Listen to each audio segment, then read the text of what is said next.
Tudo bem? Vamos para mais um vídeo de finanças corporativas.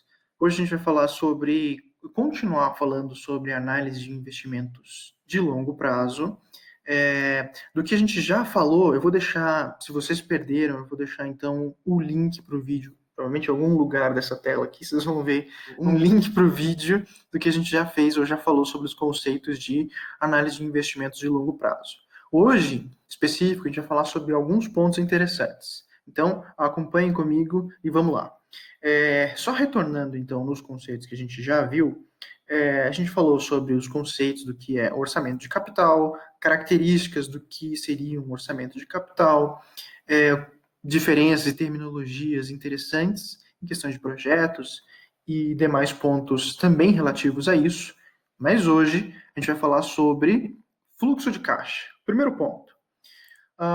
Por que a gente vai falar sobre fluxo de caixa, pessoal?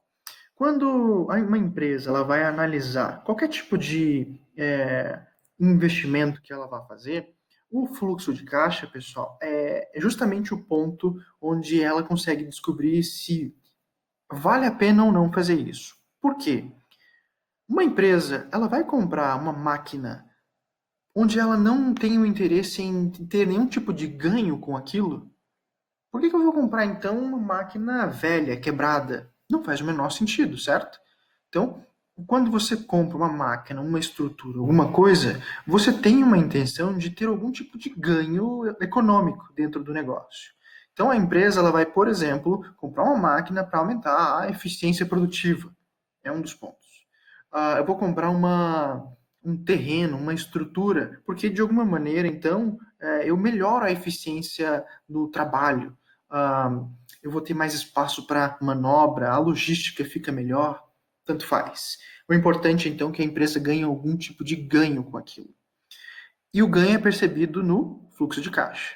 Então, de alguma maneira, o impacto do fluxo de caixa é que é interessante que a gente precisa ver daqui para frente. Então, vamos falar sobre algumas das características do fluxo de caixa.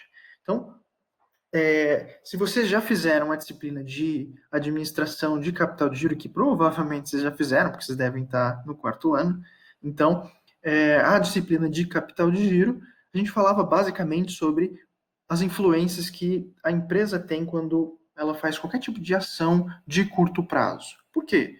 Compra de matéria-prima, compra de insumos, pagamento de fornecedores, enfim, recebimento de vendas a crédito, tanto faz. Então, de alguma maneira, isso impacta no caixa da empresa. Então, você precisa saber, no mínimo, as principais características de um fluxo de caixa, que são a entrada e saída de dinheiro, e provavelmente você vai ter os saldos, que são os pontos principais que a gente vai falar daqui para frente. Primeiro, a primeira característica de um fluxo de caixa, ela tem uma demonstração, quando a gente fala, nesse caso específico, de investimento de longo prazo, quando você compra um maquinário, você quer ver o impacto que a compra desse maquinário vai ter no fluxo de caixa. Então, por exemplo, digamos que eu compre uma máquina de R$ 200.000, eu quero saber qual que é o incremento que eu vou ter no meu fluxo de caixa, quanto que eu vou começar a ganhar com isso. Em um fluxo de caixa convencional de investimentos, no caso de orçamento de capital que a gente está falando agora, é assim: eu tenho uma saída, então eu tenho a compra de algum item para minha empresa, então eu tenho uma saída de dinheiro do meu caixa para depois eu contabilizar entradas no meu fluxo de caixa. Então, o que eu ganho quando eu compro isso? Que tipo de retorno que eu tenho quando eu compro esse maquinário? Então, nesse caso, como vocês podem observar aqui, eu vou ter um fluxo de caixa convencional, ele vai demonstrar, então, uma saída com várias entradas. Como vocês podem ver aqui, imagina, eu comprei um certo item, então eu tive uma saída de R$ 10.000, com a intenção, então, de ter essas entradas de R$ 2.000. Depois, eu vou analisar qual foi o impacto que isso teve no saldo da minha empresa, certo? Fluxo de caixa convencional. Próximo ponto, então, é um fluxo de caixa que seria não convencional. Pode acontecer isso? Pode. Não é muito comum, mas pode acontecer. Então, imagina o seguinte: um determinado projeto ele vai acontecer de duas formas. Então, digamos que para começar a investir na minha produção, eu vou precisar comprar uma máquina, mas eu sei que eu preciso de duas máquinas para começar a ter um bom resultado. Então, nesse caso, digamos que a segunda máquina, ela só vai acontecer a partir do momento onde eu consiga já ter a primeira máquina. Ou, por exemplo, onde elas sejam complementares. Eu tenho a primeira máquina e a segunda ela só vai existir se a primeira já estiver dentro da minha empresa, certo? Então, se eu compro, digamos, a primeira máquina, com o fluxo de caixa que eu tenho, com as entradas que eu tiver daqui para frente, então, com esses ganhos, eu consigo comprar a segunda. Então, você fez em duas partes. Então, seria um caso, é o mesmo investimento, seria como se você estivesse fazendo, digamos, a construção de um mesmo investimento, só que você vai contabilizar como se fossem uma ou mais saídas para depois ter várias entradas, certo? Como vocês podem ver aqui nesse exemplo, a gente tem então uma saída de 20 mil para depois ter uma outra saída de 8 mil e depois as suas respectivas entradas, certo? Esse seria um fluxo de caixa não convencional. Depois disso, pessoal, acho que a gente, não sei se a gente chegou a mencionar na aula passada, mas provavelmente sim, a gente falou sobre como é que seria a intenção e o impacto que tem quando você compra, ou você tem a intenção de fazer a aquisição de um maquinário com o intuito de expandir as suas operações ou substituir uma máquina já estragada ou quebrada, ou já desatualizada. Então, quando você faz uma análise para uma compra de um ativo novo, eu vou comprar uma máquina que eu não tinha. Então, hoje eu vou comprar e eu quero ver o impacto que essa máquina tem. Então, digamos que essa máquina ela tenha no valor de 13 mil reais. Daqui para frente, então, eu vou imaginar quais foram as entradas nos próximos períodos. O que essa máquina resultou de ganho nos próximos períodos? Faço a análise. Então, quando eu faço então a substituição de máquinas, eu estou fazendo o seguinte: eu tinha um fluxo de caixa anterior e eu vou estar trocando por um novo fluxo de caixa. É como se eu então fizesse a sobreposição. Nesse caso aqui, eu não vou utilizar essa máquina, eu vou descartar e eu vou ficar com essa nova máquina. Então, eu vou substituir uma coisa que eu já tinha por uma coisa melhor. E qual que é o impacto que isso vai ter? A análise que a gente faz, então, ela tem que ser residual.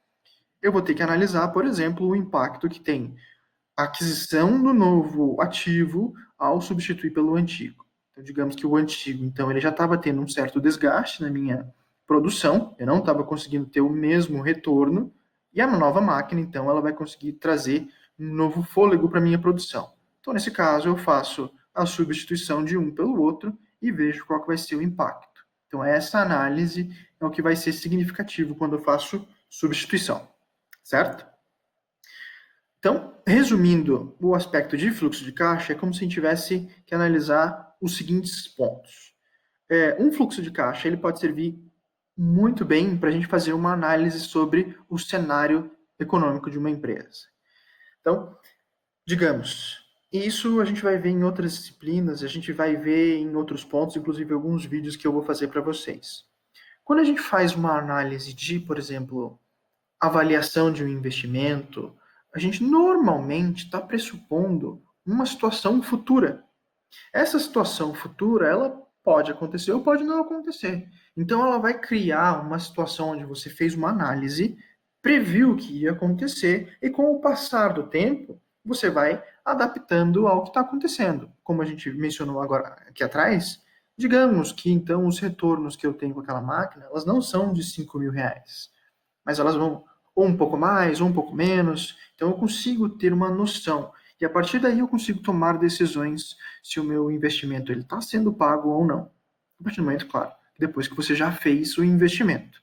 Se você está fazendo uma análise prévia, então você tem que provavelmente se balizar em um histórico ou em alguma perspectiva do cenário futuro. Será que comprar uma máquina hoje, no cenário futuro econômico, onde eu estou vendo que vai ser ruim, vale a pena comprar agora? E se eu estou percebendo que o cenário vai melhorar muito daqui para frente? Vale a pena, então, investir nesse equipamento? Vale. Então, a empresa vai lá e faz o investimento. Então, as análises que a gente faz com base no fluxo de caixa, elas são muito importantes e muito interessantes. É só a gente ter pelo menos uma noção de como é que a gente trabalha com cada uma delas. Como provavelmente vocês já viram em alguns dos meus vídeos, inclusive no meu canal aqui de administração de capital de giro, vários impactos das operações que a empresa faz no capital de giro impactam em alguns índices. Um deles, por exemplo, índices de liquidez. Será que então eu vou fazer uma aquisição de uma máquina com capital próprio, capital de terceiros? Eu vou precisar então fazer um empréstimo no banco? Eu tenho caixa para fazer a aquisição dessa máquina? Então a empresa analisa uma série de indicadores e vê se vale a pena ou não. Então, se quiser, inclusive, pessoal, vejam os outros vídeos que eu tenho falado sobre indicadores de capital de giro, que também ajuda a gente ter uma noção de como é que a gente interpreta os impactos no fluxo de caixa. Grau de endividamento é outro, que a gente mencionou também no vídeo sobre indicadores de estrutura de capital. E, por fim, a gente tem uma análise sobre por exemplo, digamos que você vai querer fazer a aquisição de uma empresa. A compra de uma empresa, a gente vai imaginar que quando eu faço a aquisição de um concorrente, por exemplo, eu tenho a pessoa que me vendeu, ela me vendeu, mas ela poderia ter continuado com o negócio. Então ela tinha uma expectativa de retorno futuro. O que você está fazendo quando você vai comprar um outro negócio, você está adquirindo a expectativa de retorno futuro daquela pessoa. Então, uma das técnicas de avaliação para compra de negócios é uma técnica de valuation, de avaliação de um negócio com base num fluxo de caixa descontado. A gente vai falar sobre isso, mas provavelmente numa outra aula. Mas então, permaneçam com esse conceito e nos outros vídeos reparem quando eu mencionar fluxo de caixa descontado. Então, pessoal, a partir disso, a gente vai falar sobre a primeira técnica de orçamento, que é payback descontado, ou payback, técnica de período de payback. É o número 1 da nossa lista ali. Depois a gente vai falar sobre payback descontado, que é a próxima aula, valor presente líquido, o VPL, que depois também vai ser em um próximo vídeo, TIR e índice de liquidez, sendo taxa interna de retorno e o índice de liquidez, certo? Deixa eu então passar aqui mesmo, para o payback. O payback, então, pessoal, é uma análise que a gente vai fazer com base no fluxo de caixa da empresa e eu vou analisar, então, qual que vai ser o tempo decorrido entre o investimento que eu faço inicialmente e o momento onde eu tiver o retorno tiver um retorno no meu fluxo de caixa, onde eu consiga igualar o meu investimento, certo? Então, nesse caso, eu vou considerar, por exemplo, existem as duas possibilidades quando a gente fala sobre isso. Eu vou ter um período nominal e um período que a gente vai chamar de presente líquido.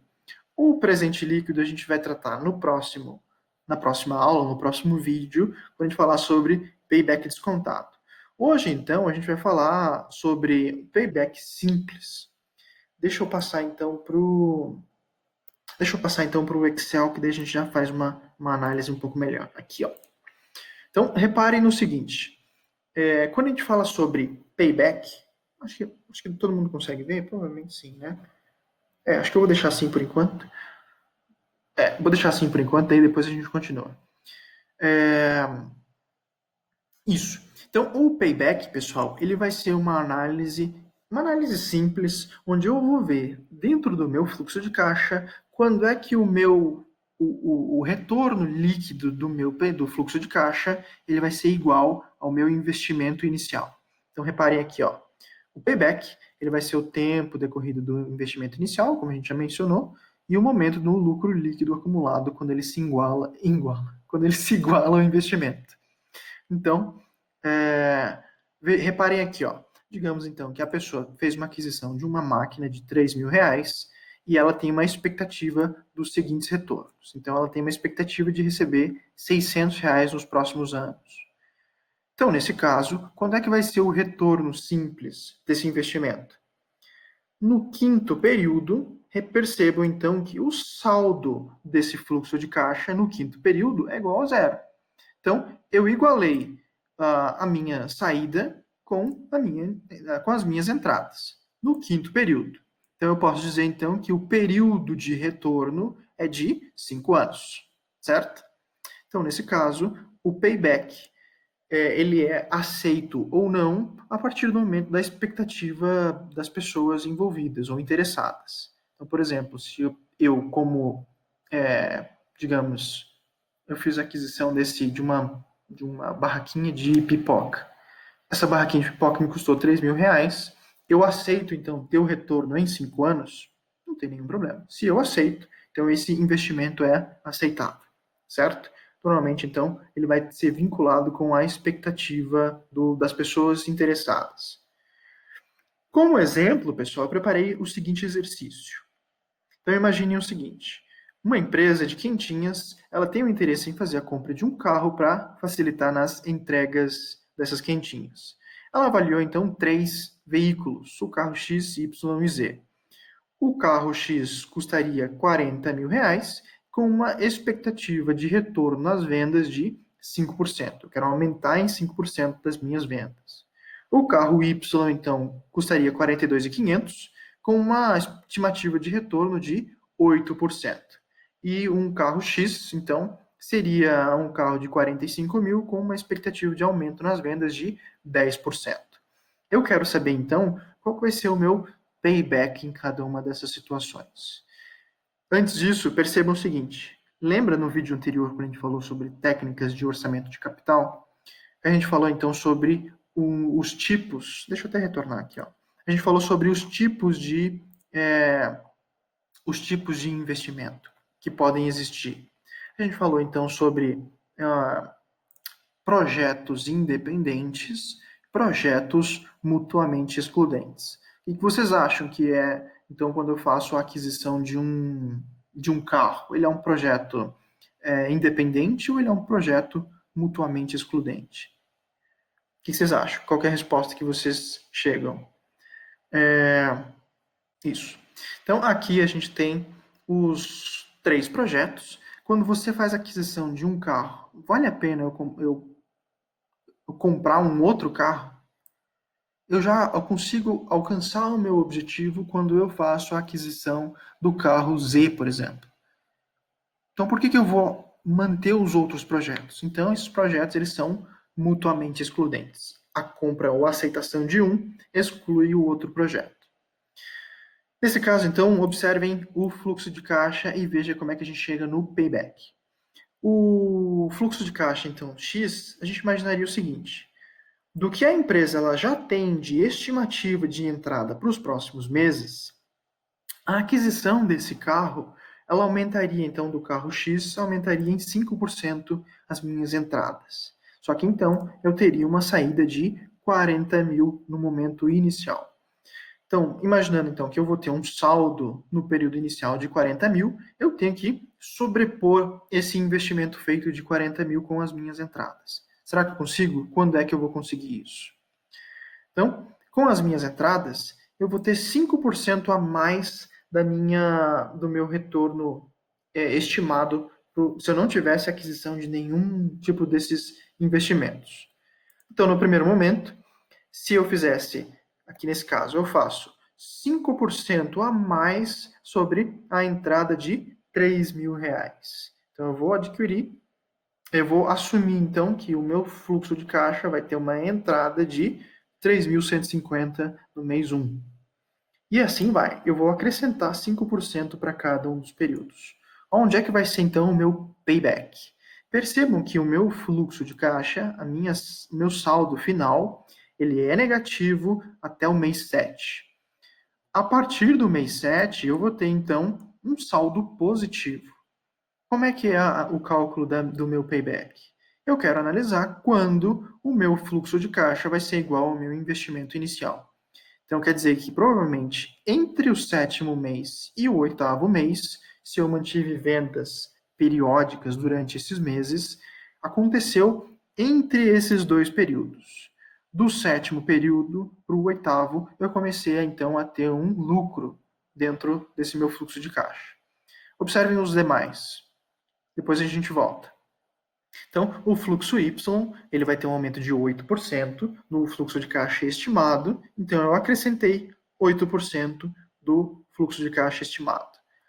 Então, eu vou ter, então, um retorno também entre o 7º mês e o 8º mês. Só que percebam que existe uma diferença, que a gente já vai tratar sobre isso daqui a pouco. E o fluxo de caixa Z, eu vou ter, então, um retorno de 10% a mais nessa minha estimativa de entrada. Então, eu joguei os valores aqui estimados para o próximo período. Deixa eu ver se está certo isso. Aqui tem um... que ótimo, esperto. Aqui, isso. Agora vai estar correto. Isso. Eu preciso travar esse cálculo aqui, senão eu vou ter problemas posteriores. Isso. Agora sim. Então, permaneceu da mesma maneira, e a gente vai analisar quais foram os impactos. Então, todos eles, eu vou ter então um retorno entre o 7º e o 8º mês, só que percebam que existem diferenças pequenas praticamente diárias entre cada um desses momentos. Observem comigo lá, então. Percebam, então, que foi entre o 7º e o 8º mês, foi entre o 7º e o 8º mês, e aqui também foi entre o 7º e o 8º mês. Mas qual que é o melhor entre eles? Como é que eu vou saber disso? Então, provavelmente, eu preciso chegar na minúcia, que nesse caso, então, percebam aqui do lado. Deixa eu tirar minha cara daqui, vai para isso. Então, percebam aqui do lado. Eu sei, então, que em questão de meses, o retorno vai ser no 7º mês. Deixa eu configurar isso aqui para vocês perceberem o seguinte.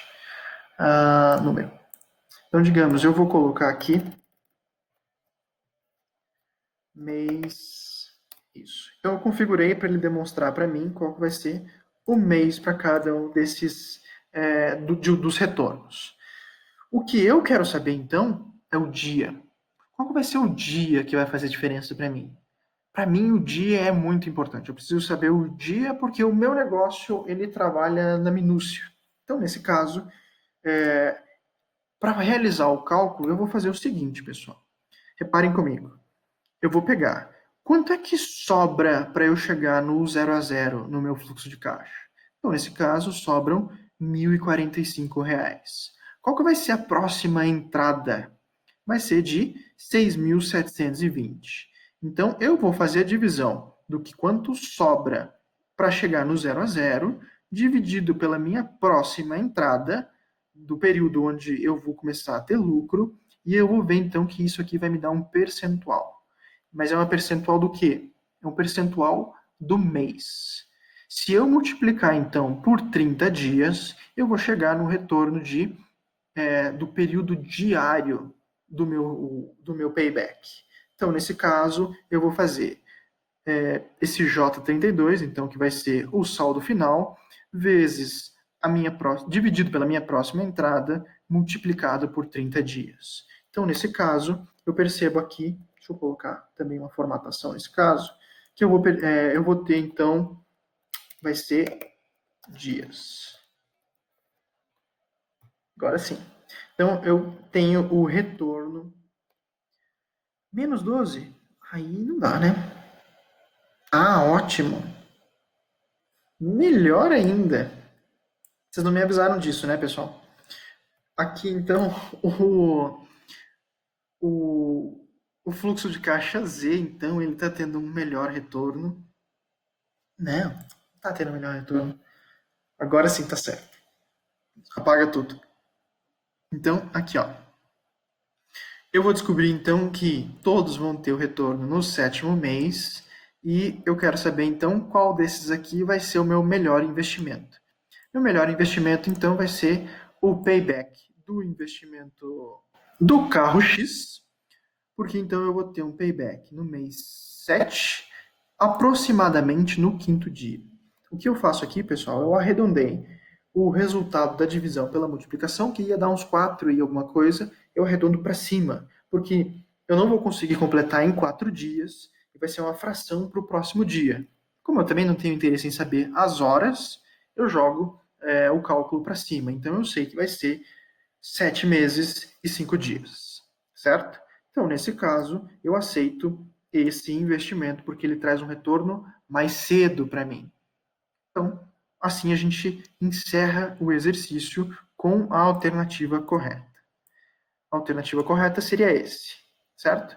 Mas eu não necessariamente eu descarto os outros, porque a diferença é muito pouca. Se por um acaso, digamos, eu tenho alguma rixa com um vendedor do carro X, nada impede de escolher o carro Y, tendo como ideia que ainda assim sobrepõe o meu interesse de ter um retorno próximo de 7 meses e, melhor, entre 7 e 8 meses. Então, nesse caso, eu posso aceitar qualquer um desses investimentos. Vamos fazer um resumo. O resumo é importante para a gente entender as principais características. Então, os principais pontos do payback é que, por definição, ele vai servir para analisar uma perspectiva temporal sobre o investimento, se vale a pena ou não, aceita-se o projeto se ele tiver uma perspectiva temporal aceitável para as partes envolvidas, de preferência, o projeto que tiver menos tempo é aconselhável a escolha, e os pontos fortes dessa técnica é justamente porque ele tem uma forma prática para se entender análise sobre o investimento, só que o problema, justamente por ele ser uma leitura fácil e simples sobre a decisão a ser tomada, é provável que a pessoa tenha